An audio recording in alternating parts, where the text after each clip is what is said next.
نحمدہ و نصلی علی رسولہ الکریم اما بعد فاعوذ باللہ من الشیطان الرجیم بسم اللہ الرحمن الرحیم۔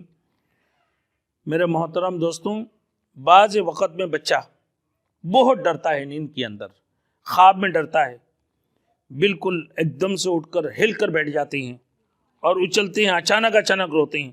اب میرے دوستوں ہمارے اندر عمل نہیں ہے تو کیا کریں؟ نہ ہم خود پاکیزے رہتے ہیں، صاف ستھرے رہتے ہیں، نہ نماز پڑھتے ہیں، نہ نماز کی ہماری فکر ہے۔ اب رات کو 2 بجے 2:30 بجے 3 بجے کسی کو جا کے کسی مسجد کی امام صاحب کو پریشان کر دو یا کسی عامل کے پاس پہنچ جاؤ۔ بھائی نہیں، اللہ کے بندے، اللہ کی قرآن آپ کے گھر میں ہے، الحمدللہ آپ خود پڑھنے والے ہو، خود مسلمان ہو، آپ اپنے بچوں کو خود دم کر لیا کرو۔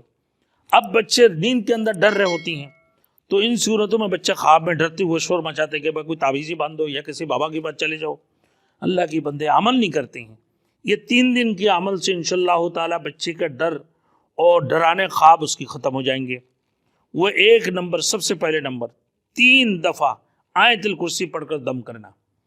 3 دفعہ کا مطلب 3 دن۔ سب سے پہلے نمبر، آپ پہلے دن 7 دفعہ آیت الکرسی پڑھ کے بچے کو دم کریں، اول آ کے درود شریف۔ دوسری دفعہ میرے دوستو 11 بار پڑھ کے دم کریں۔ تیسری دن اس کو 21 بار پڑھ کے دم کریں۔ انشاءاللہ تعالی ہر قسم کی ڈر، خوف، بچے نیند سے ڈرانے خواب سے اللہ اس کو حفاظت فرمائیں گے، اس کی تمام ڈرانے خواب ختم ہو جائیں گے، وہ بچہ نیند کے اندر کسی صورت میں نہیں ڈرے گا۔ تو بولے 3 دن کی عمل کرنا ہے۔ 3 دن کے عمل سے بچے نیند کے اندر ڈرنے سے یا اچانک شور مچانے سے، اچانک نیند سے اٹھ کر بیٹھ جانے سے اللہ اس کو حفاظت فرمائیں گے یقیناً۔ اب وہ کیسے کریں گے؟ سب سے پہلے بالکل آسان یہ طریقہ ہے کہ آیت الکرسی پہلے دن آپ 7 مرتبہ پڑھیں، دوسرے دن آپ آیت الکرسی 11 بار پڑھیں، تیسرے دن آیت الکرسی کا 21 دن پڑھیں۔ کہاں تک؟ آیت الکرسی کا اصل جو مقدار ہے وہ العلی العظیم تک 21 مرتبہ بھی اگر آپ پڑھیں گے بمشکل آپ کو 10 منٹ لگیں گے یا 15 منٹ لگیں گے۔ آرام سے بچے سکون سے، آپ خود بھی سو جاؤ گے، بچے بھی سو جائیں گے، پریشانی تو نہیں ہوگی آپ کو۔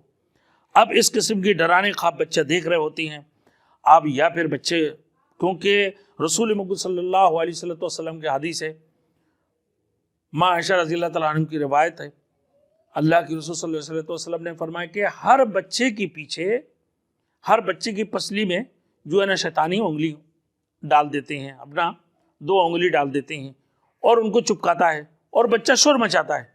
اور اس شیطان سے نجات کے لیے آپ میرے دوستوں اعوذ باللہ من الشیطان الرجیم یہ پڑھتے رہیں۔ آگے میں انشاءاللہ جو آئیں گے اس کی بعد ہر بچے کے پیچھے، جب بچہ پیدا ہوتا ہے ان کے پیچھے بھی شیطان ابلیس جو ہے اپنا 2 انگلیاں ڈال دیتے ہیں، بچے کو پریشان کرتا ہے۔ تو اس وقت میں یہ دعا ہے، اس وقت کے لیے یہ دعا ہے جو حضرت عیسیٰ علیہ السلام کی جو